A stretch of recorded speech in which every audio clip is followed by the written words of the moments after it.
Bonjour et bienvenue dans une nouvelle vidéo cétose, sport et cancer.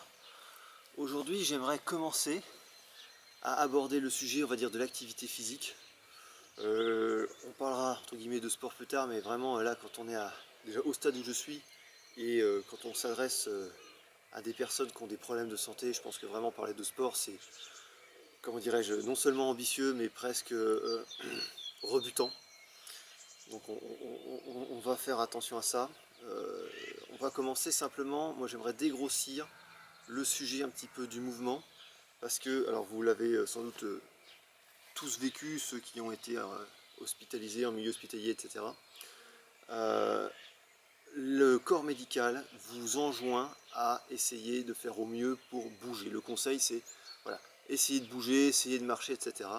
Et alors, je comprends vraiment les réactions épidermiques que ça peut provoquer chez certains patients qui sont perclus de douleur et qui sont vraiment au fond du trou parce que du coup ils me disent non mais attendez, il est bien rigolo le médecin là, elle est bien rigolote la petite infirmière là, mais moi je peux pas tenir debout, c'est juste pas possible, voilà. Donc on se retrouve face à un conseil qui est avisé, on va y revenir, mais qui est difficilement audible par une grande partie des patients. Donc j'aimerais un petit peu développer le pourquoi du comment pour vous convaincre d'essayer de faire au mieux pour écouter le corps médical. Alors d'abord j'aimerais juste te dire un truc, c'est que j'ai pas... Voilà, effectivement j'ai touché le bord du trou du bout du doigt lors de mon hospitalisation et de la chirurgie où ils m'ont enlevé effectivement mon cancer du côlon. Je prétends absolument pas être descendu au fond du trou, parce que j'ai eu l'occasion effectivement au centre Léon Bérard là, à Lyon de côtoyer et de discuter avec des gens qui m'ont bluffé par leur courage et leur abnégation et qui étaient dans des situations qui étaient à pleurer, il faut le dire, hein, et qui gardaient quand même vraiment beaucoup de courage et beaucoup de... même le sourire, alors pas tout le temps, mais quand même régulièrement le sourire, et j'ai été impressionné. Donc je prétends pas pouvoir parler en leur nom, parce que je pense que vraiment c'est des situations, on ne peut pas imaginer ce que c'est. Mais effectivement j'ai quand même une petite crédibilité du fait quand même de ce que j'ai vécu ces dernières semaines. Alors, pourquoi c'est vraiment important de bouger, l'essence même du mouvement? Alors, je ne vais pas tout développer dans cette vidéo, parce qu'il y a énormément de bienfaits liés au mouvement. Il faut comprendre une chose, c'est qu'on est construit par et pour le mouvement. Vous allez comprendre pourquoi. Je vais simplement développer un point, c'est dans le corps, il y a deux grands systèmes circulatoires, il y a deux grands fluides qui circulent, on va dire. Le sang, que tout le monde connaît, et la lymphe, que, alors je ne vais pas dire peu de gens connaissent, mais en tout cas beaucoup moins de gens connaissent. Le sang, sa circulation, elle est assurée, selon la plupart des gens, par le cœur. C'est vrai, mais c'est partiellement vrai. Par exemple, effectivement, alors c'est pour la partie artérielle, effectivement, c'est plutôt vrai. Pour la partie, le retour veineux, lui, c'est plutôt faux. En fait, le retour veineux, il est assuré essentiellement par des contractions musculaires associées au fait de bouger. Ces contractions musculaires vont en fait chasser le sang de proche en proche au sein des veines, parce qu'à l'intérieur des veines, vous avez des valves, des petits clapets en tire-tour, qui font que le sang, quand il est chassé, il part, il remonte un petit peu, et puis après il ne peut pas redescendre. Et c'est de proche en proche, je vous dis que le sang il est remonté par les contractions musculaires, par le mouvement, jusque vers le cœur. Maintenant, le sang, alors je vais la faire vraiment très très succinctement, hein, on n'est pas, je m'excuse pour tous ceux qui connaissent le sujet de manière approfondie, mais là on est dans une vidéo tout public, je vulgarise beaucoup. Le sang, très grossièrement, on va dire, il alimente les cellules, notamment, alors on va dire en nutriments hydrosolubles, et puis on va bien entendu en oxygène. Donc vous comprenez bien que si vous ne bougez pas, eh bien vous n'allez pas, comment dirais-je, alimenter comme il faut vos cellules. Il va y avoir notamment des déficits en oxygène qui vont pouvoir se faire localement, et ça c'est un gros problème pour des personnes qui sont en situation de cancer, qui ont des tumeurs, parce qu'il faut bien savoir que les cellules cancéreuses, elles, supportent beaucoup mieux que les cellules saines une privation en oxygène, un milieu plus ou moins, enfin pas anoxique bien entendu, mais déficitaire on va dire en oxygène. Du simple fait qu'elles tournent beaucoup avec de la fermentation, alors que les cellules saines, elles ont beaucoup plus besoin d'oxyder, et donc pour oxyder, il faut de l'oxygène. Voilà. Ensuite, effectivement, j'aimerais rappeler, mais ça, tous les gens qui ont été en milieu hospitalier le savent, c'est toutes les problématiques qui peuvent être liées au fait de ne pas bouger.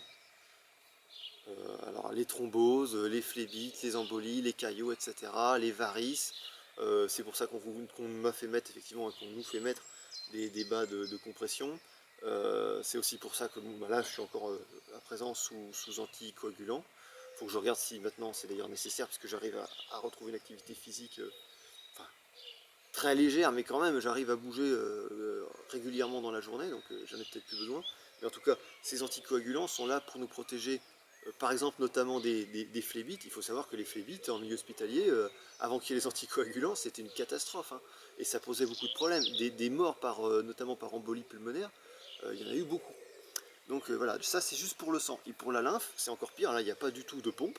Donc la lymphe, son mouvement, sa circulation n'est assurée que par nos mouvements, par nos contractions musculaires.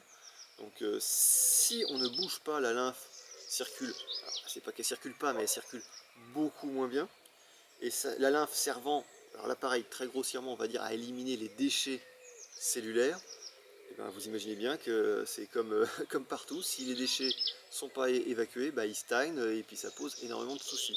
Alors ça va poser énormément de soucis d'acidité, au niveau du micro-environnement autour notamment des cellules cancéreuses, beaucoup de problèmes d'inflammation. Je ne vais pas revenir dans le détail là-dessus. Il y a de l'information sur internet. Je sais que il y avait Thierry Casasnovas de Régénère qui avait fait aussi d'excellentes vidéos là-dessus. Alors je ne sais pas si j'arriverai à les retrouver. Si je les retrouve, je les mettrai en lien en description sous la vidéo.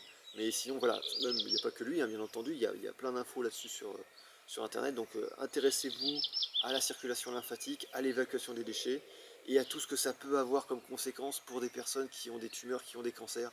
Parce que si les déchets ne sont pas évacués, c'est un bienfait que l'on... Enfin, c'est un bienfait. Oui, c'est un bienfait que l'on fait, mais pour les cellules cancéreuses et au détriment des cellules saines. Parce que les cellules cancéreuses, elles altèrent ce qu'on appelle le micro-environnement, c'est-à-dire l'environnement qui est autour d'elles, pour faciliter justement leur développement. Et s'il n'y a pas justement de circulation sanguine et de circulation lymphatique pour permettre de rééquilibrer ce micro-environnement, on facilite le développement des tumeurs. Donc voilà, je vous dis, je ne balaye pas l'ensemble de ce qu'il y a à dire sur le besoin de mouvement, loin s'en faut. Mais déjà, voilà, je tenais à dire ça pour que vous ayez moins une réaction d'hostilité vis-à-vis des conseils des équipes médicales qui vous entourent, et pour que vous compreniez effectivement vraiment l'importance de faire au mieux. Je me doute effectivement, il y a plein de gens qui ne peuvent juste pas bouger. Mais si vous pouvez simplement vous lever un petit peu dans la journée, le plus possible, et faire quelques pas dans le couloir de votre chambre d'hôpital, et ben, ne faites que ça, mais essayez de le faire. Voilà, c'est difficile à entendre, je comprends.